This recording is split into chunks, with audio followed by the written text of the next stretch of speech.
Très chers frères et sœurs, bonjour.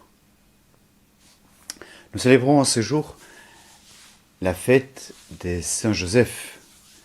Saint Joseph travailleur ainsi est désigné, cette fête du 1er mai. Les lectures du jour nous ont parlé du pain de vie et nous invitent à porter notre réflexion et notre attention sur cette parole de Jésus. Si vous ne mangez pas la chair du Fils de l'homme, vous n'aurez pas la vie en moi. Si vous ne mangez pas ma chair et vous ne buvez pas mon sang, vous n'aurez pas la vie. Il me reste dire, écoute Seigneur, mais c'est bien sympa tout cela, mais tu vois pas que les églises sont fermées, qu'on ne peut plus accéder à la messe, qu'on ne peut plus participer de l'Eucharistie comme on le faisait auparavant. Et voyez, je voudrais vous poser une question. En quoi ce temps de confinement nous apprend sur notre rapport à l'Eucharistie, nous enseigne dans ce rapport à l'Eucharistie. C'est très intéressant de voir combien de personnes que j'ai rencontrées qui disent « Mais mon Père, mais qu'est-ce que me manque la messe ? Qu'est-ce qu'il me manque de pouvoir communier, de pouvoir participer ? J'en ai ras-le-bol de pouvoir l'entendre, de pouvoir assister. Il me manque de participer. » Et c'est très intéressant. Combien de fois les gens, au dimanche, disaient « Je suis venu assister à la messe ». Et maintenant, ils disent « Il me manque de participer à la messe ».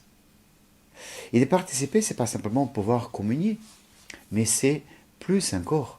C'est de pouvoir vivre dans l'Eucharistie des 3 moments de communion dans la messe. Tout d'abord, communier au Verbe de Dieu qui s'offre à moi, à Jésus, parole du Père qui m'est offerte, et pouvoir la recevoir, et pouvoir être nourri par cette parole. On l'entend, c'est vrai, mais le fait de le vivre, ça nous manque.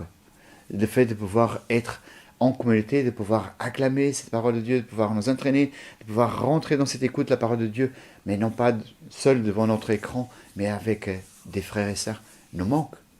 Et vous voyez, ce n'est plus d'assister, c'est de participer.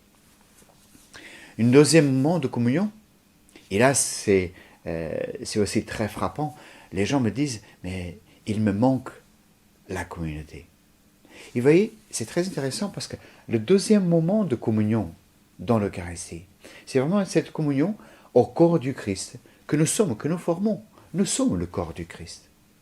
Et il nous manque de communier au corps du Christ, qui sont nos frères et nos sœurs. Et vous voyez, là, une fois de plus, il ne s'agit pas d'assister à une célébration, mais de pouvoir y participer, c'est-à-dire y prendre part, prendre sa part, et le vivre dans cet amour fraternel que nous vivons, que nous exprimons quand ensemble, au moment du baiser de paix, nous nous saluons, nous nous donnons la paix, nous faisons communion, nous communions au corps du Christ, qui est nos frères, qui est nos sœurs. Et après, le troisième moment de communion, nous le vivons quand nous recevons le corps et le sang de Jésus qui est offert pour nous, qui s'est livré pour nous. Et dans ce sacrement de l'Eucharistie, nous pouvons finalement le recevoir, nous pouvons finalement l'accueillir, parce que nous avons déjà vécu les autres moments de communion qui sont comme préparation à ces grands moments. Comment le vivre dans ce temps de confinement ? Je vous le répète, les églises sont ouvertes et des prêtres, ils sont pour vous accueillir, pour vous recevoir, pour vous donner la grâce de Dieu par les sacrements, mais par le sacrement de la réconciliation, par le sacrement de l'Eucharistie qu'on peut donner dans des circonstances, dans ces circonstances-là, et vous pouvez le demander, et vous pouvez le recevoir. Alors, je voudrais vous inviter à 2 choses. D'une part, grandir dans ce désir de vivre la communion dans l'Eucharistie. Pas simplement de recevoir le corps et le sang de Jésus, mais toute la communion. La communion au Verbe de Dieu qui s'offre à nous comme aliment, la communion au corps du Christ que sont nos frères et nos sœurs, et de pouvoir aussi communier au corps et au sang de Jésus dans l'Eucharistie.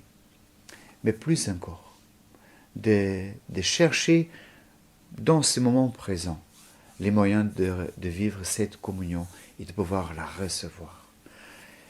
Je voudrais vous inviter à prier avec moi en demandant au Seigneur cette grâce de creuser en nous le désir de vivre unis à lui. Seigneur Jésus, en ce jour, je te demande cette grâce de vivre unis à toi. Comme disait la petite Thérèse, nous ne pouvons recevoir la communion au corps du Christ aussi souvent qu'on l'aimerait. Mais Seigneur, donne-nous d'ouvrir notre cœur au désir de te recevoir.